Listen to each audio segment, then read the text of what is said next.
Hello everyone, hopefully you're doing well. In this video, we're going to start with section 1.5, quadratic equations in chapter 1, equations and inequalities. After we went over complex numbers, different section. After complex numbers, remember we went over models and applications. We went over some other sections like 1.2, where we covered linear equations and rational numbers. We covered also graphs and graph utilities. In these sections is mostly quadratic equations. We're gonna study a number of methods for solving quadratic equations, in which the highest exponent on the variable is 2. Yes, we said quadratic equations, not quadratical equations.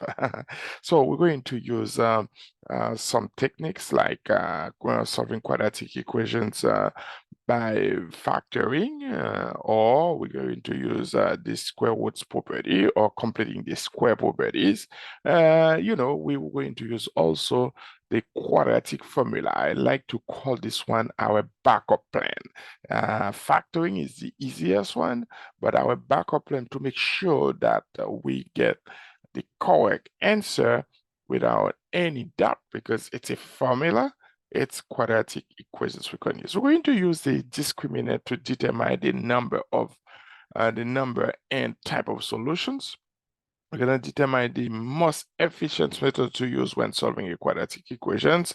And probably at the end, we would focus on solving problems modeled by quadratic equations. All right. So we're going to see all of this, look at applications of quadratic equations. All right. Like the Pythagorean theorem and the square of the hypotenuse. But without further ado, let's see exactly what is quadratic equations. A quadratic equation, so we need to begin by the definitions of quadratic equation. So a quadratic equations is an equation in X. In X is an equation that can be written in the standard form ax squared plus bx plus c equal to 0. But remember, a, b, c, they are real numbers, they are constant. But a cannot be equal to 0, because if a equal to 0, we no longer have a quadratic equations. We're going to have a linear equations. This is what we're going to have left if a is equal to 0, right? So that's why we said a cannot be equal to 0, because otherwise we're not going to have a quadratic equations. So a quadratic equation in X is also called a second degree polynomial equation in X. Many techniques to solve quadratic equations. One of them is a zero factor property. So to solve, factoring a polynomial expressed as the sum of monomials, meaning finding an equivalent expression that is a product. So the factoring methods used, first of all, you need to make sure you can factor out the greatest common factor, and you can factor the trinomials using two binomials. We have a lot of examples. If we have x squared plus 5x plus 6, we need to figure out how to factor these trinomials. Because there isn't any greatest common factor, we're going to use the techniques we learned before to factor that one. For example, it's going to start with x plus something and x plus something, because the coefficient of x squared is only 1.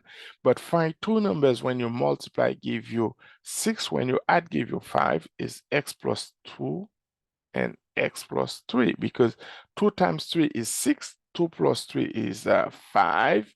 If you forget this one, or you don't see what we're talking about, I strongly advise you to review the previous chapter. So to solve a quadratic equations, as we said, by factoring, we apply the zero product principle. We state that, if the product of two algebraic expressions is 0, then at least one of the factors is 0, right? So one of the factors is 0. So that means if you have A times B equals 0, you know either A equal to 0 or B equal to 0. So that's why if we have to solve that equations right there, what we can do, we can set one of these expressions equal to 0. It's either x plus 2 equal to 0 when you subtract 2 from both sides. X would be equal negative 2, or you set x plus 3 equal to 0. You can say or when you subtract 3 from both sides, x equal negative 3. Now, if you want, you can try that in the original equations, because trying it in the original equations, you see if we plug negative 2 in the original equations, we're going to have negative 2 power 2 plus 5 times negative 2 plus 6 equal to 0. Negative 2 power 2 give us 4. 5 times negative 2 is negative 10 plus 6. As you see, it's really equal to 0. Or if you plug negative 3 power 2 plus 5 times negative 3 plus 6 equal to 0, what you see, negative 3 power 2 is positive 9. 5 times negative 3 is negative 15 plus 6. If you do perform that basic operations, you will realize it's really 0. So it's either one of the factors equal to 0. That's why we call it 0 factor property. All right. Now, what are the different steps to go if you want to solve a quadratic equations using zero factor principle? First of all, if necessary, rewrite the equation in standard form: ax squared plus bx plus c. You move all the non-zero terms to one side, thereby obtaining 0 on the other side. So you factor completely. First of all, factor the greatest common factor. Okay, and then you factor in the trinomials using two binomials. Factor the zero product principles, setting each factor containing a variable equal to 0. Now, solve the equations because you set them all equal to 0. For examples, if I have 2x squared minus 6x equal to 0. First of all, try to factor the greatest common factor. What is the greatest common factor here? The greatest common factor is 2x, then x minus 3 would be the other two factors.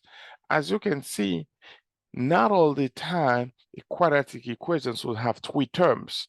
You see, because the constant term c term is 0 here, but I have two terms anyway.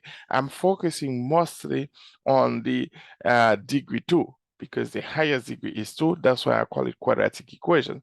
Now, because I have two factors, you can set terms equal to 0 only when you have factors. So 2x equal to 0. If I divide by 2 from both sides, x equal to 0. So that's my first solution. And I mean, actually answers, but when I plug it, it make it equal to 0, then I know it's solutions. And the second factor, x minus 3 equal to 0, if I add 3 to both sides, now we know x equal to 3. You see, so I'm gonna have my solutions 0, 3.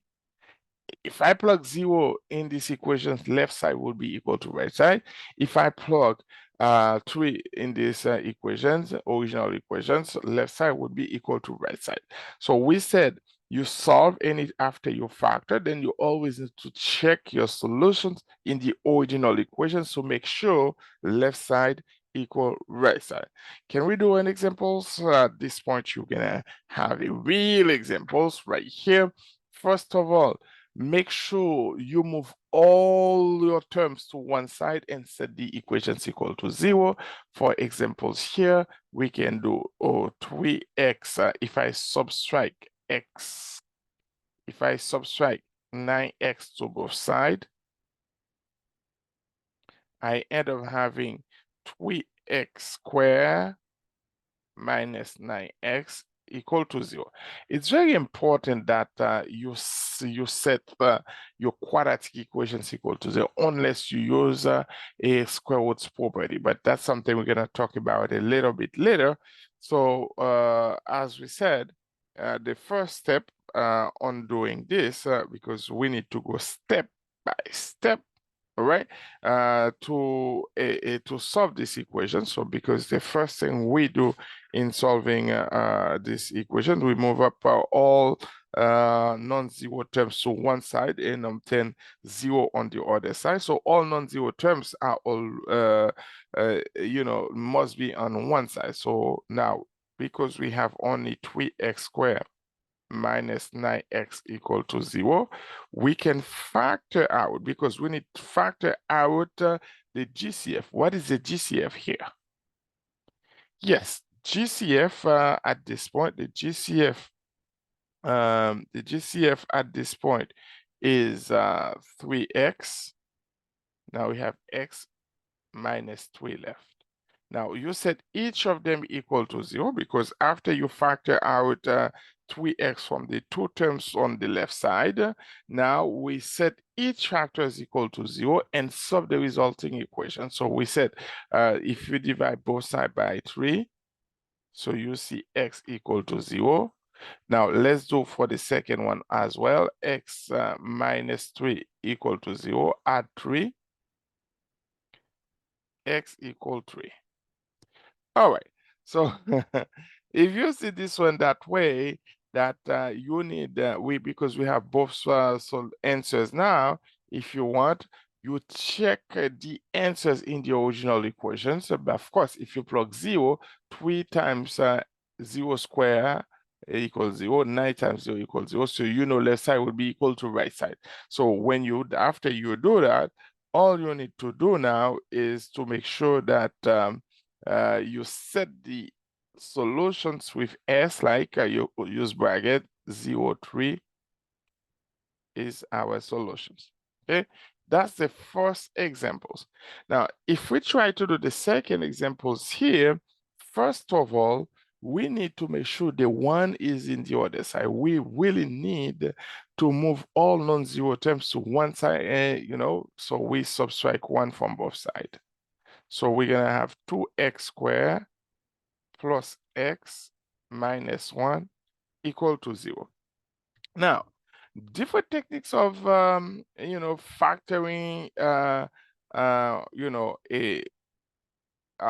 trinomials. Remember, we can use AC methods, we can do trial and error, but if you do AC methods, let's say, you do trial and error, you know the 2x squared can be written 2x times x. That's what we said. So make sure the first term is this 2. So 2x squared, so you can write it 2x times x. Now you need to write the c term, that means negative 1, using these 2. So you know negative 1 is 1 times negative 1 or negative 1 times 1. But remember, in the middle, you would need a positive 1x. So that's why when you do that, write the negative 1 as negative 1 times 1 would give you this one. We know this is 2x minus x give you positive x. So we're gonna keep it that way, okay? So that's why you factor that. Otherwise, use quadratic, you can use the AC methods, okay? We can use the AC methods. Now, you set each factor equal to 0, add 1 to both sides, it gives you 2x equal 1 divided by 2 from both sides. You're gonna have x equal 1/2. That's your first equation. That's your first solutions. Now, you do also the second term, x plus 1 equal to 0. You subtract 1 from both sides. X would be equal negative 1. Now, those are your two answers. You can always go back and plug this into the original equations and make sure the left side is equal to the right side. If it's not equal, then you choose the one that's verified as your solutions. In this case, because it's only polynomials, I mean, no denominator, nothing, so we would consider these two answers solutions to the equations, but always take times to verify and double check, make sure that the left side is equal to the right side. So that's one of the techniques we use to solve quadratic equations, and we call this these techniques, you know, zero product principle, or zero product zero factor principle, right? Zero product or zero factor. Okay, now we have other techniques to solve quadratic equations, because usually, let's suppose you have quadratic equations of the form u squared equal d, where u is an algebraic expression and d is a non-zero real numbers, right? So you have an expressions, power 2, okay? For example, x minus 2 power 2 equal to 9, okay? If you have something like that, you don't need to simplify x minus 2 power 2 to make it x squared minus 2x minus 4x plus 4 equal 9. So it's too much. You can simply, if you have that expressions x minus 2 power 2 equal 9, you can take the square roots of both sides, because we use the square roots property for it. So if u is an algebraic expression and d is a non-zero, then u squared equal d has exactly two solutions. When we do that, we're gonna have, because when you take the square roots of a square terms, it gives you only the radical. So we're gonna have x minus 2 equal, because when you take the square roots of a real number, it's gonna be two solutions, it's plus and minus 3. So you see, you have two solutions. You either have x minus 2 equal negative 3 if you add 2 to both sides. X would be equal negative 1. Or you can do x minus 2 equal positive 3. If you add 2 to both sides, x equal 5. Right, look, if you plug either x equal negative 1 in your original equation, it's going to give you negative 1 minus 2, negative 3 power 2. This would give you 9. Or if you do 5 minus 2 is 3 power 2 is also 9. So this one gives you two solutions. Anytime you have to solve a quadratic equations, if you see on one side you have an algebraic expressions power 2, and the other side you have only a constant term, you can use the square root principle to solve that quadratic equations. Let's see with an examples, I mean, one or two examples on how to do it. Actually, we can solve a variety of equations like that one. For examples, all right, we're gonna do let's do A. As you can see, A, you have 5x squared plus 45 equal to 0. Let's suppose you have something like that. How do you think we're gonna solve it? All right.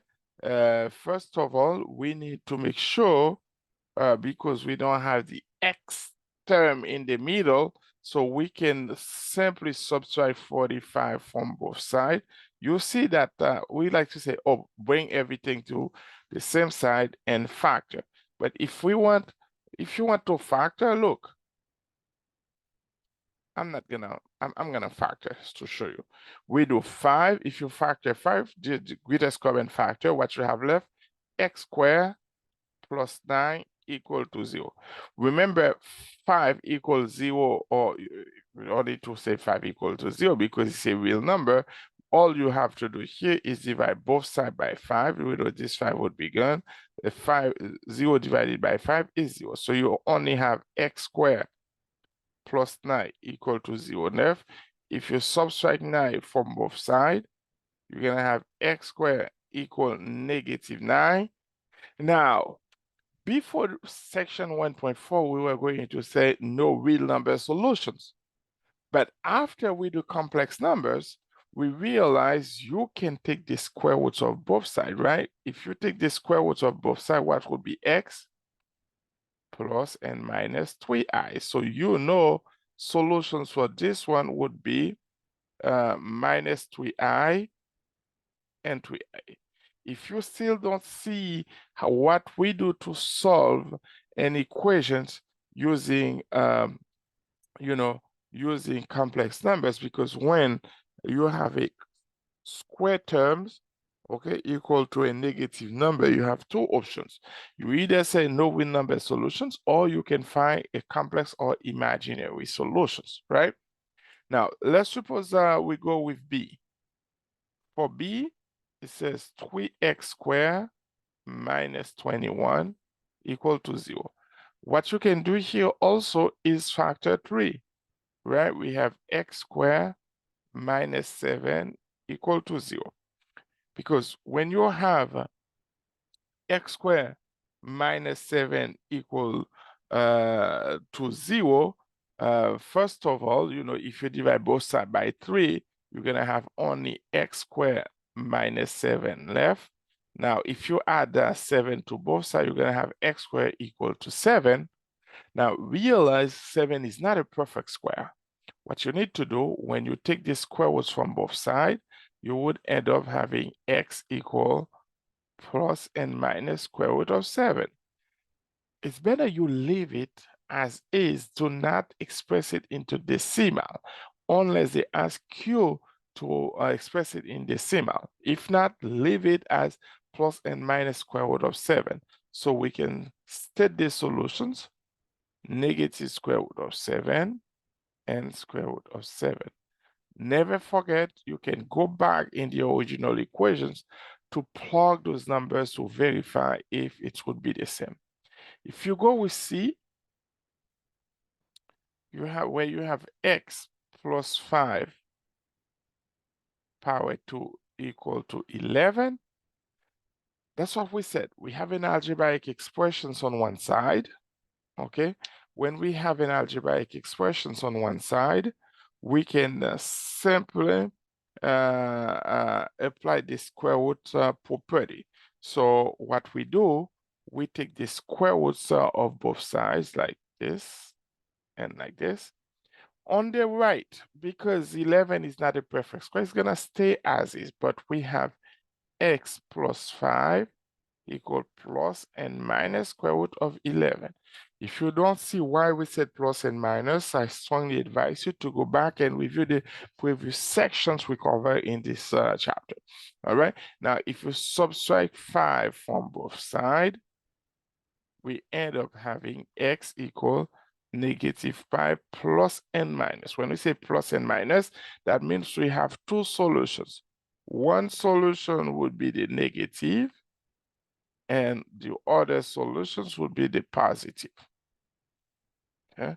So that's how you proceed to solve equations, quadratic equations, using the square root property. So far, what you covered? We covered the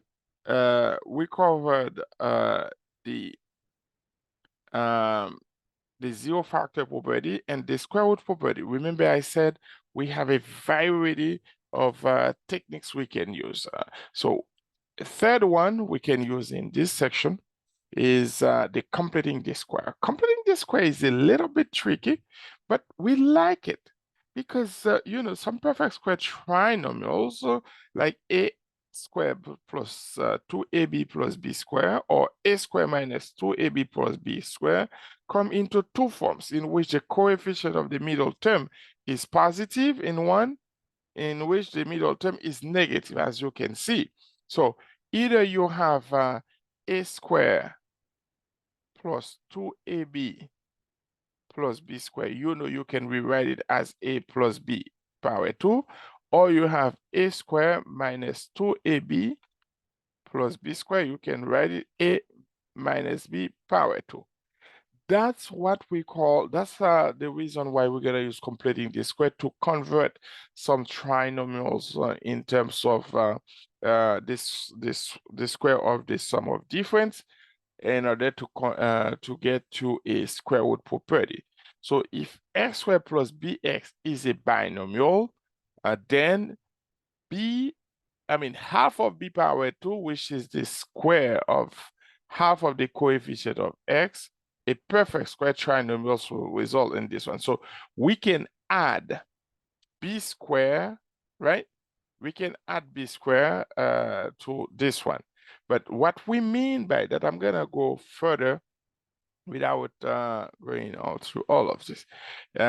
Let's suppose if we have a square plus bx plus c equal to 0, usually the square root, the completing the square doesn't work when the coefficient of x squared has a number greater or less than 1. So that's why I'm going to remove it and I put only x squared plus bx plus c. To use the square root, the completing the square property, first of all, you subtract the constant term from both sides. X squared plus bx equal to c. All right, well, negative c or c, whatever, but we know it would be a constant, right? Now, you take half of b like they tell you because the coefficients of x is b, so you take half of b, you raise it to power 2. Whatever you find, you're gonna add it to both sides like this. Now, on the left, what you have is gonna raise to power 2. So we know it's gonna be x plus and minus b over 2. That's one side. And the other side, as we said, you need to simplify whatever constant is because they are constant term. Is something you can simplify. That's what we call completing the square. Let's see it through an examples very quick. Not only one examples, it's multiple examples.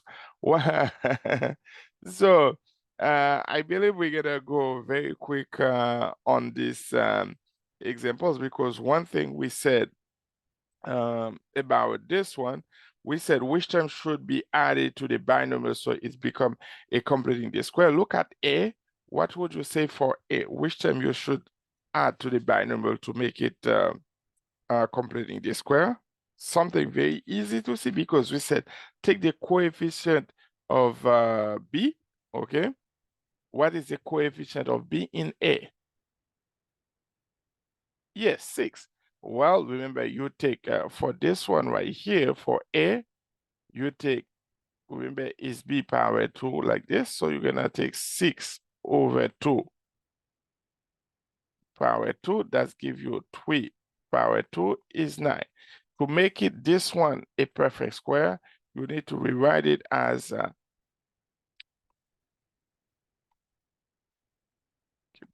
okay, x squared plus 6x plus what? Plus 9. So that's the first one. That's how you're gonna do for the first one. And the second one, okay, the second one, when you do b, it says take the coefficients of b, raise it to power 2. As you can see, you're gonna have 25 over 4. So for this one, it's gonna be x squared minus 5x plus 25 over 4. So meaning you can rewrite it if you want. Look at the first one. It's exactly the same as x plus 3 power 2. If you want to use the property a plus b power 2 equal a squared plus 2ab plus b squared, you would understand. Now, the second one would be x minus, because it's the negative in the middle, 5 half, right, square. It's gonna give you exactly the same. Now, if you look at the third one, C, we see that we have You know what? I'm gonna put C here so we have enough space for it. So we have C as I don't know why we said uh, it's supposed to be x squared. I don't know why I put an S when I rewrite it. So it shouldn't be an S. Sorry about it. It should be X. Yay, we did it. Okay. Now we're gonna do it because this cannot be S. It must be X. Otherwise, it could be S also, but it's gonna be totally different. So what we need to do, remember we take half of B. That means we take 2/3 over 2/3 over 2. When you have a power 2, when you have a fraction divided by another fractions, what you do, you take 2/3 times 1 over 2 power 2. So we have 2 over 6 power 2. That's what you simplify by 2. You have 1/3 over 2, so it's 1 over 9. So we know by having 1 over 9, we can rewrite these equations right here as x squared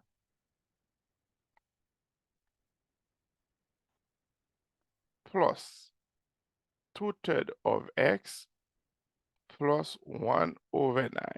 So that gives you x plus 1/3 power 2. Okay, so that's what we call completing the square. And to illustrate, we ask you to solve the last equations using completing the square. As you can see, the coefficient of x squared is only 1. So I'm gonna rewrite because I want to erase all of this.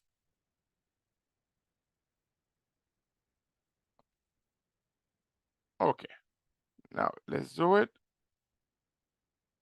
We have enough space for it. Okay, so that's another page by itself. Okay,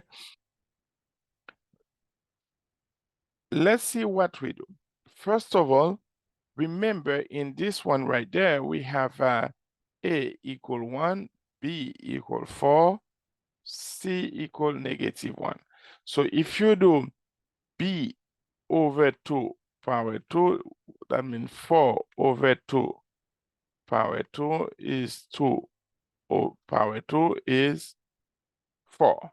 Okay, so first of all, when you solve quadratic equations, okay, when you solve quadratic equations using completing the square, you need to make sure you divide both sides by the coefficient of A if it's not 1. If it's not 1. Because it's only 1, so we don't need to divide by the coefficient of A. All right, by the coefficient of xy. You don't need to do that by the coefficient of xy. If it was 2, 3, 4, or -5, you know, something in front of the x square, so we're going to divide by that number. But in this case, nothing. Isolate the variables terms on one side of the equation and the constant term in the other one. So we go into what we would do is add 1 to both sides. We have left x squared plus 4x equal 1. Now, what is b over 2 power 2? What is half of b power 2? We know it's 4. So after you isolate, we subtract 1 from both sides. I mean, we add 1 from both sides. Now we have on one side binomials x squared plus 4x. Now we can use it completing the square. So you complete the square, add the square of half of the coefficient of x to both sides. What did we find? It was 4. So we're gonna add 4 in this side and add 4 to the other side. Now, what we said, because we do that, we know this one would be x plus b over 2 square. What is that? Is b over 2, sorry, not square, it's only 2. So x squared plus 4x plus 4 is equivalent to x plus 2 power 2, okay? And we simplify to the other side, 5.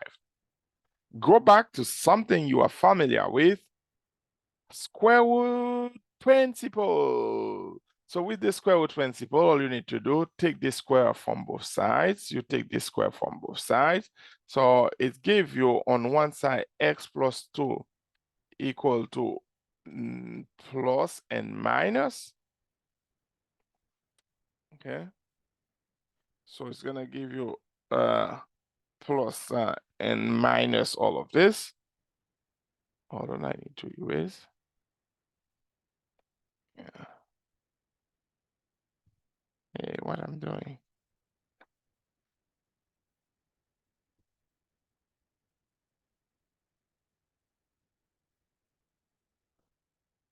Okay. We have, I don't know. I'm looking for plus and minus square roots of 5. And subtract 2 from both sides.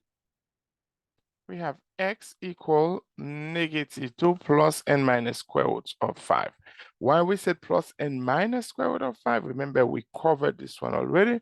If you have any issues with that, please see this with me again. So we end up having two solutions. After you verify, of course, you need to go back and verify. Take the negative by itself and the positive also of square root of 5 and put it inside of the bracket. We don't like to express in decimal. That's why we leave it as an exact value. That's a formula on how you solve equations using completing the square. All right, so variety of techniques we can use. There are a variety of techniques, and these techniques that you're gonna like, enjoy, as we said, to solve in equations using completing the square. If a is the leading coefficient, if a the leading coefficient is not 1, divide both sides by a. This makes the coefficient of x squared term 1. Isolate the variable term on one side of the equation and the constant term on the other side of the equations. You complete the square by adding the square of half of the coefficient of x to both sides of the equation. You factor the resulting perfect square trinomials and you use the square root principle to solve for x. I'm hoping you're okay with that one. It's a very beautiful example, unless you have questions, because we have many techniques to use and we already go through factoring. We use square root principle. We use completing the square. How about the most beautiful one, quadratic formula? I like to say for the quadratic formula is for the quadratic formula is like your backup plan. Anytime you have something like that, you know it's gonna be your backup plan. But before I do that, I wonder if I have these equations where I ask you, you know what, I'm gonna solve another equation first to make sure that we are all set with that. If we ask you solve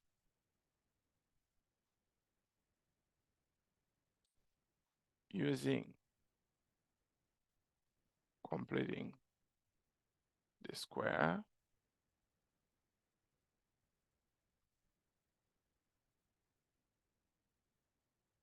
okay, so if you have 2x squared plus 3x minus 4 equal to 0, if we have something like that, the first thing to do is to divide, because we told you already, if you have a quadratic equations with the, the, the square term, the coefficient of the square term is not 1, you need to divide all your term by that number, all right? You divide everything by that number, okay? Because the only way you can use a quadratic completing the square is when the coefficient of x squared is 1. Now, because it's not 1, we divide everything. So we have x squared plus 3/2 of x minus 2 equal to 0. Now, you add 2 to both sides. We have x squared plus 3/2 of x equal 2. What we said before again? Yes, we said if you have coefficient, take b over 2 power 2 and add it to both sides. What is b here? Remember, b is 3/2. So we're going to have 3/2 over 2 power 2. Remember, when you have a fraction divided by a fraction, you keep your first fraction as is, you multiply by the reciprocal of the second fraction. So you understand it is 3 over 4 power 2. That gives us 9 over power 9 over 16.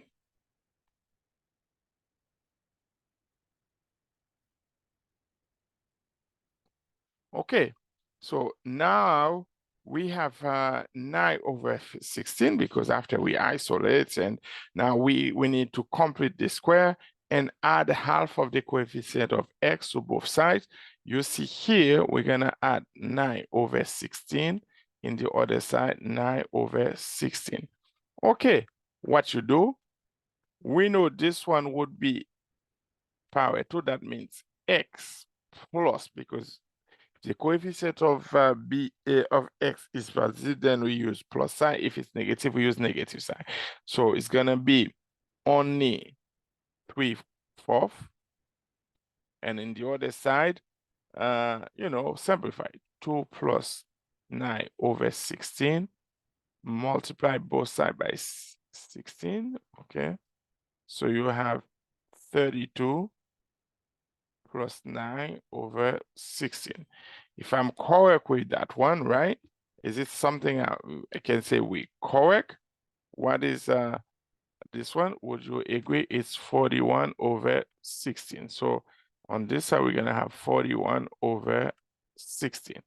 If we have 41 over 16, we can take the square roots of both sides. So we have x plus 3/4 equal plus and minus square root of 41 over 4, because square root of 16 is 4, but square root of 41 stays square root of 41. Again, if you miss that one, I strongly advise you to review the previous chapter.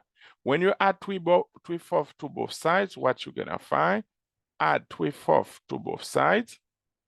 Final answer would be x equal minus 3 over 4 plus and minus square root of 41 over 4, because it has the same denominator, then we can rewrite it as x minus 3 plus and minus square root of 41 over 4.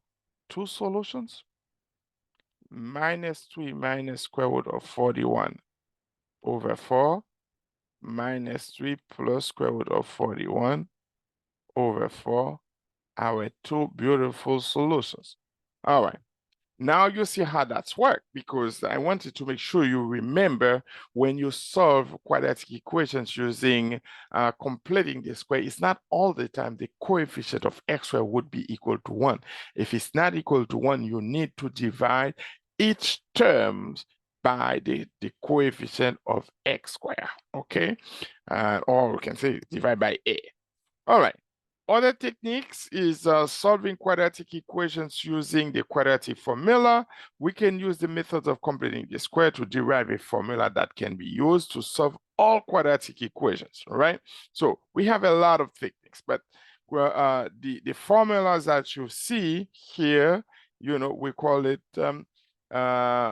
quadratic formula. The solutions of a quadratic equation in standard form, when you have A, B, C, where A, B, C are real numbers, this is this beautiful formula, all right? X equal minus B plus n minus square root of B squared minus 4AC over 2A, all right? So make sure that's something derived, as we said, is derived from the completing the square formula. But that's a long way to show you where the formula coming from, but we do that from the completing the square, right? So we're gonna use it as is, okay? Let's go over with one or two examples very quick because examples are very important to express or to show what we mean when we solve those type of equations. All right, we're gonna do that. Solving using the quadratic formula, the first thing to do is to verify what is A, what is B, and what is C. We know x is equal minus b plus n minus square roots of b squared minus 4ac over 2a. Now, once we have that, we know our equations would be minus b is minus 9 plus n minus square roots of b squared minus 4 times 2 times negative 5 over 2 times 2. It gives you minus b plus n minus square roots of what? Because as we said, our goal is to make sure that we use everything. So minus, we have 81 minus 2 negative give you positive, right?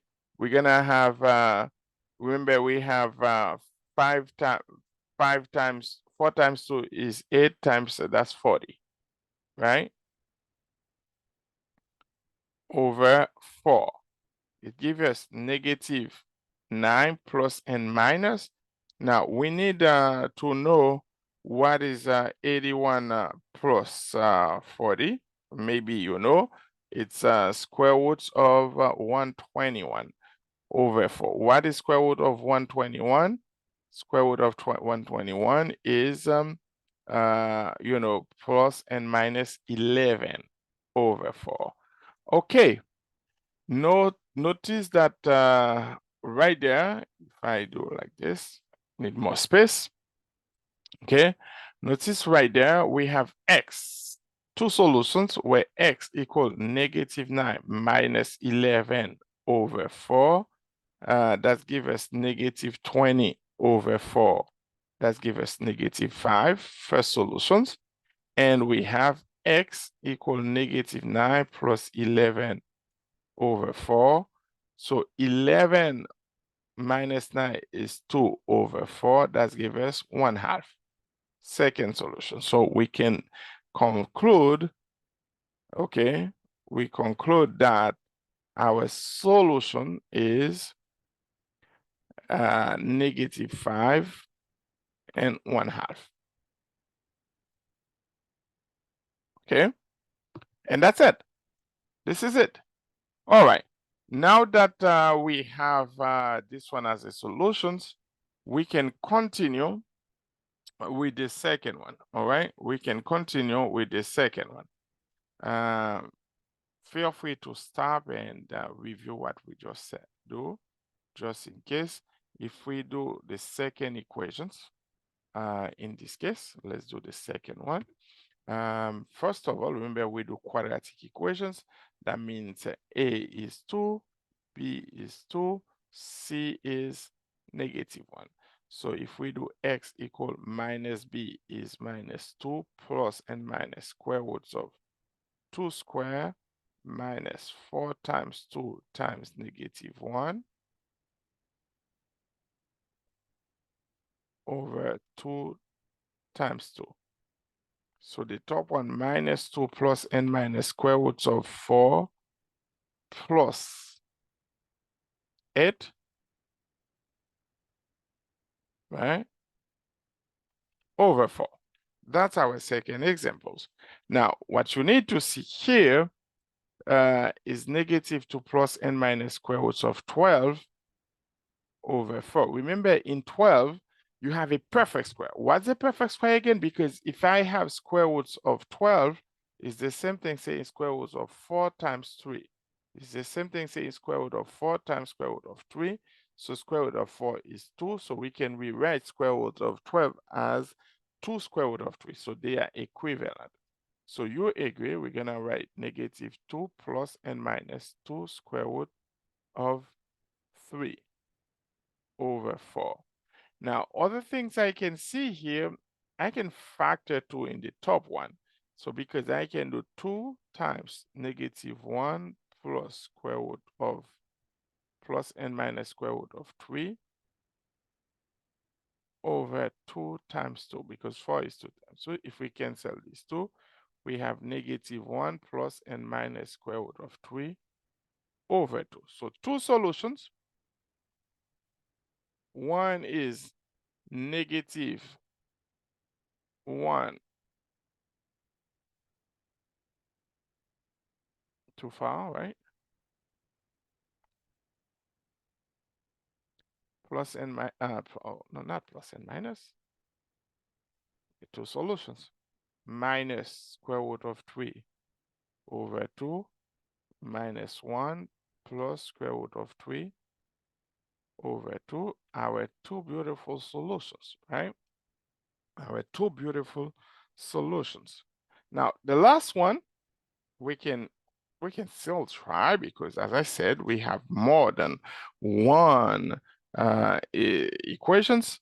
I'm gonna again, I'm going to take that one. I'm gonna do the very last one. If I do,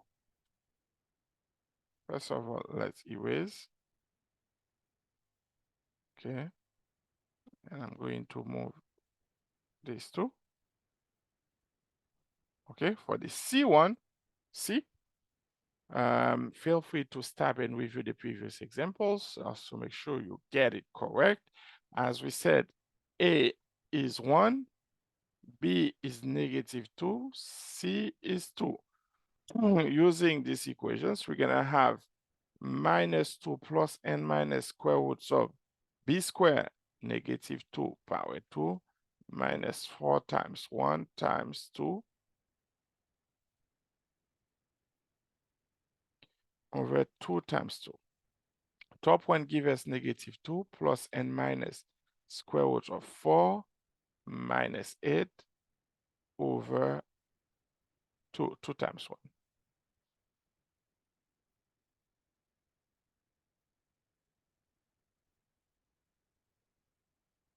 Yeah, so, okay. Now we have negative 2 plus and minus square root of negative 4 over 2. The problem now, we see we have square roots of negative 4. We could say not a real number solutions, but because we cover complex numbers already, we know square roots of negative 4 would give us 2i, right? So over 2. If we factor 2, we have negative 1 plus and minus I over 2. We cancel 2. We have negative 1 plus and minus I. What is the solutions? We have two solutions. Yes, 2 negative give me positive. Sorry, this one become, because this one right there is minus negative 2. Remember that? So there is no more. We don't have negative in front of B anymore. So our solutions would be S equal 1 minus I and 1 plus I. So we have two complex solutions. Now, speaking about complex solutions, very important to remember, sometimes you might obtain only one solution. Sometimes you can have two solutions. Sometimes you can have 3 solutions, all right? But what I'm gonna do, gonna stop here because this video is a little bit too long, and I'll come back to cover the discriminant. In the meantime, if you have any questions, do not hesitate to let me know. Take care.